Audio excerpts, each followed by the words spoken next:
estamos com forno Ideia, tá? Esse é uma ideia aqui. E o defeito dele MM20EL.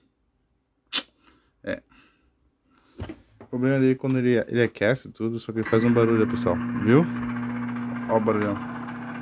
Ele tá bombando. O problema é esse danado aqui. O motor do prato. Vamos trocar? Vira o forno e vem com um alicate de corte. Eu peguei o alicate de corte e cortei essas pontas aqui. Para ter acesso a esse daqui.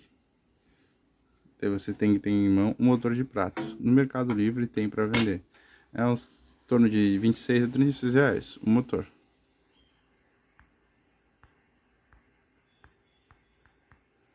Esqueci de falar para vocês. Primeiro, vocês removem ali, que tá vendo aquele parafuso? Tira aquele parafuso e só deslocar isso aqui. Cuidado com isso aqui que corta bastante, tá bom? Feita a troca, substituição para o novo, agora vamos testar. Mas antes eu vou ensinar vocês como fechar, né? E aí, pessoal, ó. Eu inverti os lados, tem um buraquinho aqui, tinha um buraquinho, parafusei. Fechou normal.